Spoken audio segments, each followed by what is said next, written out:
Bonjour à tous et bienvenue sur ce nouveau tuto consacré à l'équipement personnalisable. Alors, tout d'abord, nous allons voir rapidement les différentes qualités. Donc, vous avez 4 qualités principales.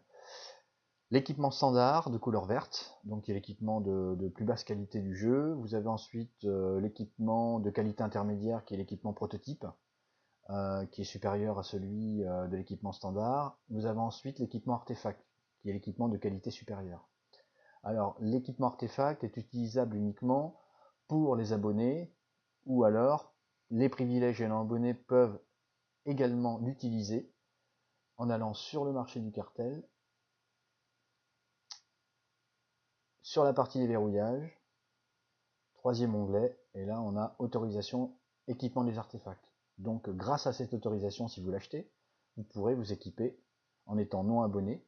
Donc vous deviendrez bien évidemment joueur privilège, puisque dès que vous achetez sur le marché du cartel, vous devenez joueur privilège. Vous pourrez vous équiper ensuite donc en artefact sans aucun problème. Alors, concernant les équipements personnalisables, vous avez plusieurs sortes. Vous avez tout d'abord un équipement d'héritage. L'équipement d'héritage ne peut pas se vendre, ni au marché d'échange galactique, ni donc appelé le HDV également, ni auprès d'un marchand quelconque. Donc ce sont des objets que vous pouvez transférer d'un personnage à un autre. Ensuite, vous avez le personnalisable classique, qui là peut être utilisé par tout le monde, abonné, joueur privilège et joueur non abonné. Et ensuite, vous avez la troisième catégorie. Par exemple ici, si je prends mon couvre-tête, là vous avez directement un objet provenant du marché du cartel. Okay. Donc celui-ci peut être utilisé uniquement par les joueurs privilèges et les joueurs abonnés. Donc là, on va le récupérer. Voilà. Alors, concernant effectivement l'équipement personnalisable, ça va de l'arme principale jusqu'à l'arme secondaire, donc soit un deuxième sabre, un blaster, un générateur de bouclier ou un catalyseur, bottes, pantalon, ceinture, gants et torse et casque. Alors là, bien évidemment, on a aussi de temps en temps des objets artefacts personnalisables. Alors, donc là, maintenant, on va voir rapidement comment équiper ce casque, par exemple, que j'utilise, avec des nouveaux blindages, modules et sophistications sur un index supérieur. Alors, tout d'abord, on va regarder sur notre map. On va ouvrir la map. Donc là, on est sur la station Carrick. On va regarder en bas à droite. Nous sommes dans la partie dans les réserves.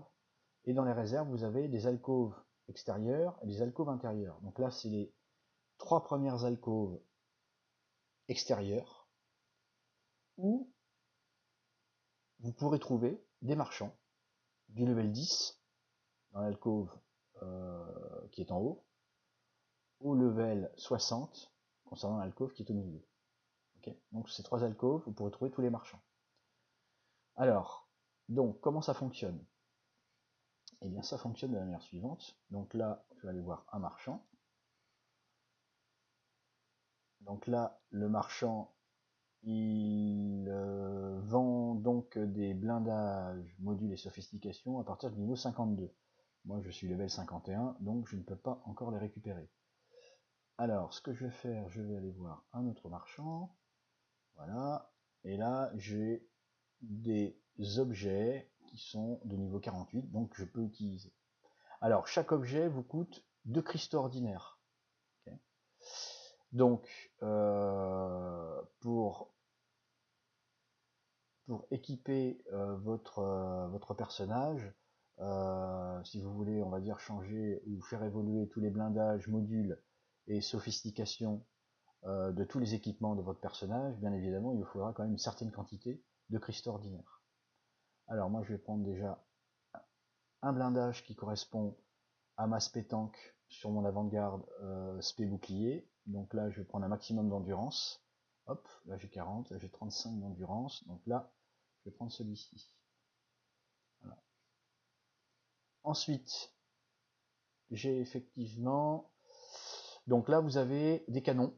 Ça sert pour tout ce qui est, on va dire, soldats et malfrats, soldats et contrebandiers, pardon, donc tout ce qui est tir distant. Et là, vous avez des poignées de sable, ça concerne tous les Jedi, consulaires et chevaliers y compris. Alors, maintenant, je vais prendre un module qui correspond également avec beaucoup d'endurance, 26 d'endurance, là, il y a 20 d'endurance. Et là, j'ai de la défense, voilà, sachant que les spétanques, en général, prennent du bouclier, de l'absorption de la défense, notamment pour l'avant-garde. Pour le gardien Jedi, c'est d'abord défense, ensuite bouclier, ensuite absorption. Et ensuite, une sophistication qui est là. Top, top, top. Donc bouclier défense, donc j'ai 38-23, j'ai 20 d'endurance, là j'ai plus d'endurance, mais j'ai du bouclier, donc je vais quand même prendre, je vais prendre celui-ci, voilà, qui m'a l'air un peu plus intéressant pour le moment. Voilà. Alors, une fois que vous avez acheté les blindages, les modules et les sophistications, qu'on retrouve ici, vous faites un contrôle clic droit sur l'objet que vous voulez faire évoluer. Donc là, si je regarde, je suis en index 100, armure adaptable index 100 en haut, ok, en bleu, la première grande ligne en bleu. Donc là, je vais faire glisser mon blindage, je vais faire ok, je vais faire ensuite glisser mon module, je vais faire ok, donc vous voyez qu'effectivement les caractéristiques changent, et ensuite je vais faire glisser ma sophistication, et je vais faire appliquer et accepter. Voilà, et maintenant si je regarde, je suis en index 122 en haut, donc j'ai fait évoluer mon équipement, ce qui me permettra, on va dire, d'avoir un personnage costaud sur le mode histoire. Voilà. Alors, donc ça, vous pouvez faire cette manipulation, vous pouvez effectuer pardon, cette manipulation pour tous les objets de votre personnage. Donc on peut changer les gants, ceinture, bottes, et ainsi de suite. Okay. Voilà, donc j'espère que cette vidéo vous sera utile. En attendant, je vous souhaite un bon jeu sur Sweater et je vous donne rendez-vous pour le prochain tuto. À bientôt.